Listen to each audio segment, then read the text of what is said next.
भगवान के किसी चरित्र से हमें बल आता है, ताकत आती है, विवेक आता है। परमात्मा के चरित्र अलग अलग हैं, हमारा बुढ़ापा सुधरता है भगवान के कई चरित्रों को श्रवण करने से। और हमें ये सीख मिलती है कि हमें समय समय पर संसार को किस तरह छोड़ना चाहिए। देखिए, कितना भी महंगा कपड़ा पहनो, अगर हम उसे हर समय पहन के रखते हैं तो वो कपड़ा भी 2 कौड़ी का हो जाता है। कितना भी महंगा पात्र हो जिसमें हम भोजन करते हैं, अगर भोजन की झूठी थाली को न धोया जाए तो वो किसी के योग्य नहीं रहती है, दोबारा हम उसका भोग नहीं कर सकते। रोज वही पात्र हमें भोजन के लिए लगते हैं, पर साफ करके हर रोज वो ताजा हो जाते हैं, नए हो जाते हैं। हमारे जीवन में हम जिस तरह संसार को भोगते हैं, संसार जिस तरह झूठा हो जाता है, हम झूठे को ही चाटते रहते हैं, इसलिए हम दुख में पड़ते हैं, क्लेश में पड़ते हैं, बीमार पड़ते हैं, अस्वस्थ पड़ते हैं। थाली को धोया, कटोरी को धोया, चम्मच को धोया, लोटे को धोया, गिलास को धोया, किचन को धोया, कढ़ाई को धोया, भगोनी को धोया, दूसरे दिन काम आए, ऐसा सोचकर ऐसे ही आज हमने जो संसार झूठा किया है, भोगा है, उसे हम संध्या काल होते ही धोएं और जिससे वो सुबह फिर भोग में आ सके। तो अब सवाल ये है कि हम संसार को कैसे धोएं। तो भगवान कहते हैं, यद पवित्रम न वेद ध्यासे यस्य ध्यासाम न कृतं भू। परमात्मा का ध्यान करने से, गुरुदेव का ध्यान करने से हमारा संसार साफ हो जाता है, धुल जाता है, और दूसरे दिन सुबह वो संसार हमारे फिर भोग में काम आ जाता है। हम बासा क्या खा सकते हैं? कुछ आपके किचन में कुछ चीज ऐसी होती हैं जो बासी नहीं होती, जैसे जीरा, धनिया, मिर्ची, हींग, नमक, दाल, ये बासी नहीं होते। उसको घी, अचार, ये बासी नहीं होते। अचार 3 साल से पड़ा रहता है बरनी में, बासा नहीं है। नमक 4 महीने का लाए हैं, डिब्बे में भरा पड़ा है, बासा नहीं हो रहा है। जीरा 6 महीने से डिब्बे में पड़ा है, बासा नहीं हो रहा है। बासा कब होता है? जब जीरे का प्रयोग हो जाता है, तो 1 दिन में बासा हो जाता है। जीरे को छोंक दीजिए, दूसरे दिन बासा हो जाएगा, शाम तक बासा हो जाएगा, खराब होने लग जाएगा, सड़ने लग जाएगा, गंधने लग जाएगा। बिल्कुल ये संसार को समझने के लिए मैं मसालों के और किचन के गीत गा रहा हूं। आपकी आंखों पे चश्मा लगता है, ये बासा नहीं होता कभी भी, न इसे धोने की जरूरत है, ना ही इसे कुछ करने की आवश्यकता है, पर इसके लेंस पर थोड़ी रज आ जाती है, धूल आ जाती है, दाग आ जाते हैं, तो हम कपड़े से पोंछ लेते हैं। पोंछा तो सही, कपड़े से स्वच्छ तो किया, दाग तो मिटाए। अच्छा देखने के लिए शीशे पे दाग नहीं चाहिए, वैसे ही संसार को अच्छा रखने के लिए हमारे संसार में दाग नहीं चाहिए, कलंक नहीं चाहिए। वो कैसे छूटे? तो कहा, सत्संग का पोछा लगाने से हमारे संसार के संपूर्ण कलंक मिट जाते हैं। किस किस का मिट गया संसार का कलंक? किस किस को संसार के आने में कलंक लगा? तो कोई शेष नहीं है जिसको कलंक ना लगा हो। सीता जी को कलंक लग गया संसार का, मीरा जी को कलंक लग गया संसार का, द्रौपदी को कलंक लग गया संसार का, सुदामा जी को कलंक लग गया संसार का। सुदामा को क्या कलंक लग गया? संसार का। सुदामा के ऊपर ये आरोप है कि उन्होंने भगवान श्री कृष्ण के चने खा लिए। मीरा के ऊपर क्या आरोप है? मीरा के ऊपर आरोप है कि उन्होंने पति का घर छोड़ा भगवान की भक्ति के लिए, पति को भोगने नहीं दिया, पति का गृह त्याग कर दिया, राणा का त्याग कर दिया, उस राजपूत का त्याग कर दिया जो विलासी था। मीरा को जो समझ नहीं पा रहा था, ये कलंक लगा। घर छोड़ के भाग गई, भाग गई, भाग गई, भाग गई।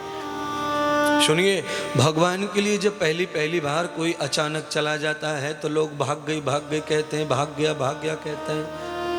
पर जो भाग गई का कलंक लेके गई है, वो गोविंद को लेके लौटे तो सब दुनिया उसके पैर पड़ती है, पैर पूजती है। पर वो तभी संभव होगा जब किसी में ये जुनून हो, किसी को महाकृपा हो गुरुदेव की, तो ये कलंक दूर हो जाता है। मीरा को लग गया, अहिल्या को लग गया कलंक, कैसे छूटा मीरा का कलंक, कैसे छूटा अहिल्या का कलंक।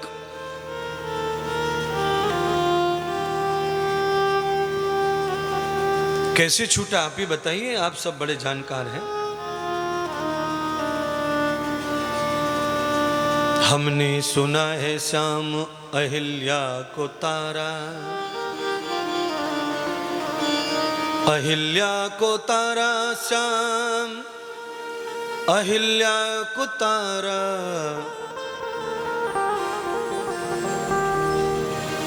भगवान के लिए ये गीत है, ये इतिहास है, इससे हमें समझ में आती है। स्वयंवर का करके बहाना, श्याम हमको भी तारो, तारा है सारा जमाना, श्याम हमको भी तारो, तारा है सारा जमाना, श्याम हमको भी तारो, हमको भी तारो श्याम हमको भी तारो, हमको भी तारो श्याम हमको भी तारो। तारा है सारा जमाना, श्याम हमको भी तारो, तारा है सारा जमाना, श्याम हमको भी तारो, तारा है सारा जमाना, श्याम हमको भी तारो।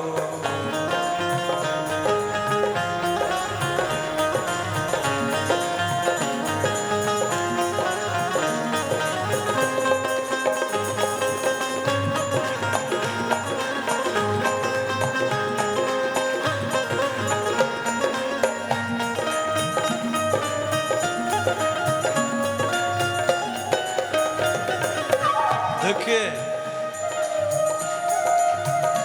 अहिल्या को पत्थर की मूर्ति से तार दिया।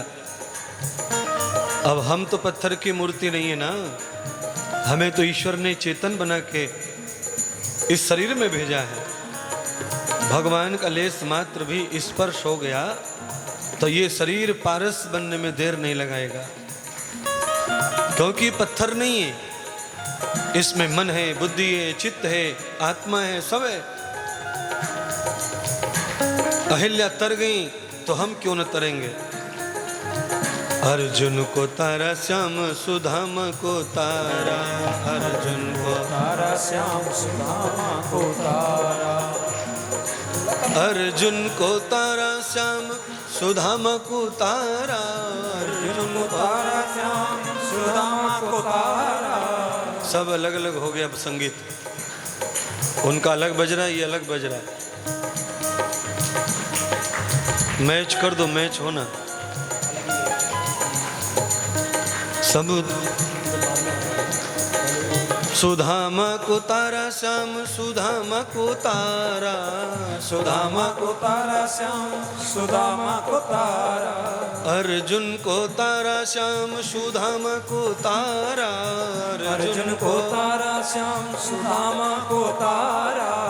गीता का करके बहाना श्याम हमको भी, गीता का करके बहाना श्याम हमको भी तारो, गीता का करके बहाना श्याम हमको भी तारो। तारा है सारा जमाना श्याम हमको भी तारो, तारा है सारा जमाना श्याम हमको भी तारो।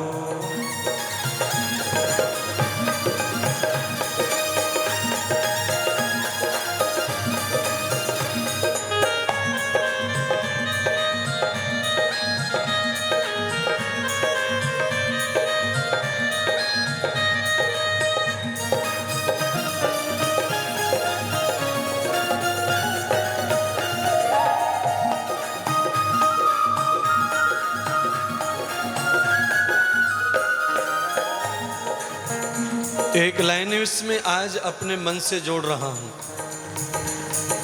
आपको अच्छी लगेगी वो लाइन। परीक्षित को तारा श्याम सुखदेव को तारा, परीक्षित को तारा श्याम सुखदेव को तारा, भागवत का करके बहाना श्याम हमको भी तारो, भागवत का करके बहाना श्याम हमको भी तारो। तारा है सारा जमाना, हमको भी तारो, तारा है सारा जमाना, श्याम हमको भी तारो, हमको भी तारो श्याम हमको भी तारो, हमको भी तारो श्याम हमको भी तारो। तारा है सारा जमाना श्याम हमको भी तारो, तारा है सारा जमाना श्याम हमको भी तारो, तारा है सारा जमाना श्याम हमको भी तारो, तारा है सारा जमाना श्याम हमको भी तारो, तारा है सारा जमाना श्याम हमको भी तारो, तारा है सारा जमाना श्याम हमको भी तारो, तारा है सारा जमाना श्याम हमको भी तारो।